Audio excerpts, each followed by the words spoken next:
رسول اللہ صلی اللہ علیہ وسلم نے ارشاد فرمایا 3 چیزوں میں نحوست ہو سکتی ہے: گھر، گھوڑا، عورت۔ ایک اور روایت ہے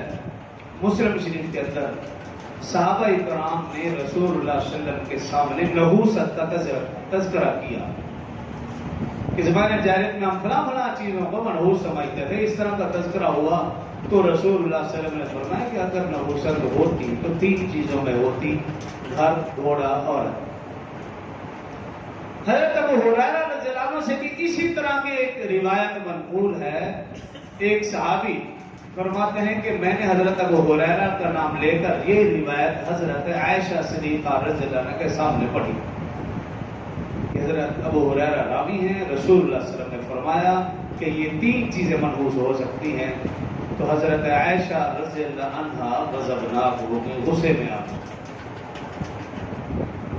اور فرمایا کہ رسول اللہ صلی اللہ علیہ وسلم کے فرمان کا مقصد یہ ہے کہ زمانہ جاہلیت میں لوگ ان 3 چیزوں کو منحوس سمجھتے تھے، اب نہیں ہے۔ حضرت ابن عباس رضی اللہ عنہ وہ روایت کرتے ہیں کہ رسول اللہ صلی اللہ علیہ وسلم کے فرمان کا مقصد یہ ہے کہ اگر نحوست ہوتی تو ان 3 چیزوں میں ہوتی، لیکن ان میں بھی نہیں۔ لیکن محدثین نے رسول اللہ صلی اللہ علیہ وسلم کے اسی طرح کے فرامین کو جمع کیا اور اس کی تشریح لکھی، اور تشریح کے اندر لکھا، ان سارے فرامین کو جمع کر کے لکھا کہ رسول اللہ صلی اللہ علیہ وسلم کے فرمان کا مقصد یہ ہے کہ زمانہ جاہلیت میں تو ان 3 چیزوں کو منحوس سمجھا ہی جاتا تھا، لیکن اب ایسا نہیں ہے۔ ہاں، اب ایسا امکان پایا جا سکتا ہے، اور اس کی تشریح میں محدثین نے لکھا کہ وہ گھر منحوس ہو سکتا ہے یا ہے جو گھر تنگ ہو، آب و ہوا اس تک نہ پہنچتی ہو، اذان کی آواز نہ پہنچتی ہو،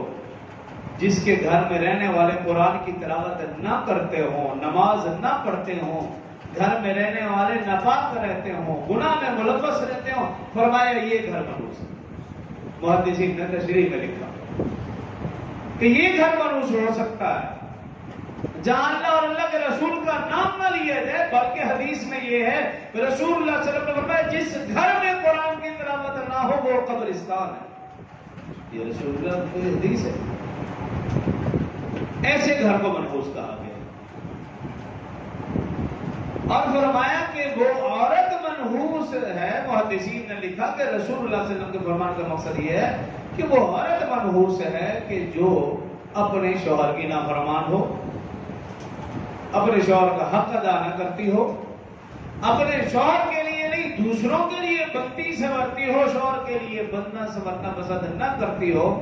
فرمایا کہ یہ عورت منحوس ہو سکتی ہے، یہ منحوس ہے۔ اسی طرح فرمایا کہ وہ گھوڑا منحوس ہے، اس کی 2 علامتیں لکھی ہے محدثین نے۔ نمبر 1 وہ سرکش ہو، اپنے مالک کا سرکش ہو، نافرمان ہو، فرمایا یہ گھوڑا منحوس ہے۔ اور دوسری علامت یہ لکھی کہ قیمتی گھوڑا منحوس ہے، کہ صرف اس کی قیمت ہے، اس سے خدمت نہیں لی جا رہی، صرف اسی کی خدمت کی جا رہی ہے۔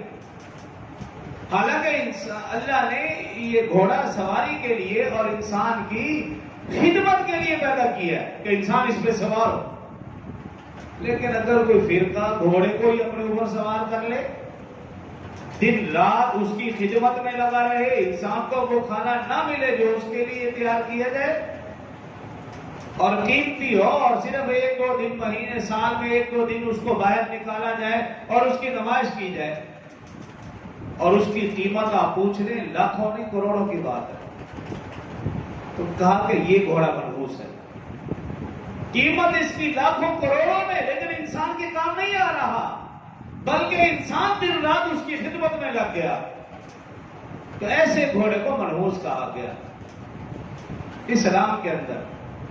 اور مسلمانوں کے اندر لوگوں کی ہم بات ہی نہیں کرتے، وہ اس کو جو مرضی نام دیں، وہ اس کو عزت سے پکاریں، عزت سے پالیں، ان کو اوپر کپڑے چڑھائے، ہمیں ان سے کوئی غرضی نہیں ہے، لیکن رسول اللہ صلی اللہ علیہ وسلم کے فرمان کے مطابق ایسا گھوڑا منحوس ہے۔ حضرت ابن عباس نے اسی احادیث کو جمع کرتے ہوئے اس کا خلاصہ یوں نکالا جو میں نے بات کی ہے۔ وہ فرماتے ہیں اگر کسی شخص کو ان تینوں چیزوں کے متعلق، گھر، گھوڑا، عورت، فرمایا ان تینوں چیزوں کے متعلق شک پیدا ہو جائے،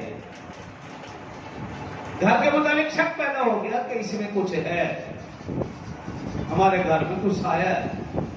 رحم کا تو علاج نہیں نا، کچھ ہمیں نظر آتا ہے، کچھ آوازیں آتی ہیں، گھر کے متعلق اگر اس طرح کی بات یعنی شک پڑ جائے۔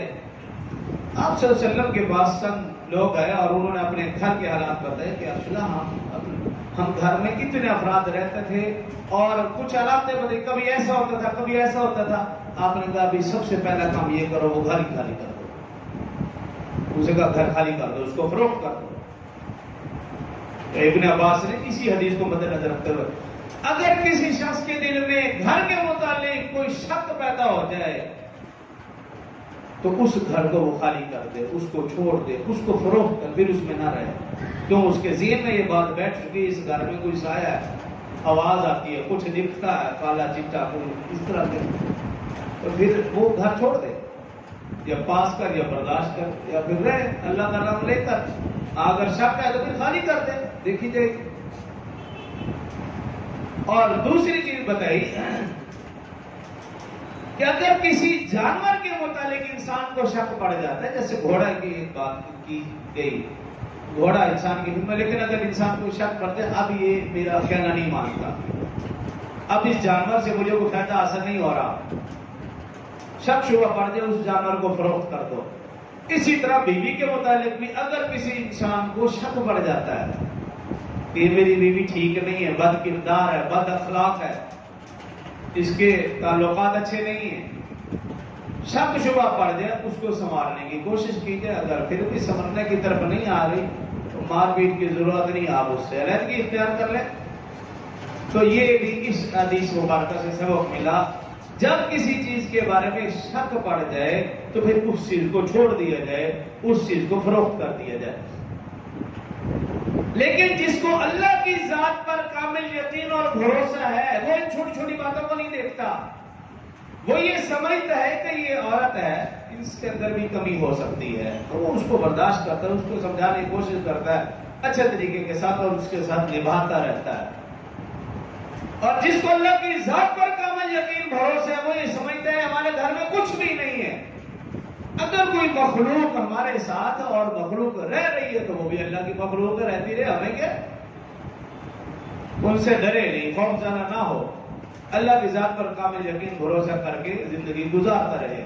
اور اگر شک پڑ گیا اور اس کے دل میں کھٹکا پیدا ہو گیا تو پھر ٹھیک ہے، اس کو فروخت کر دے، بدل جائے۔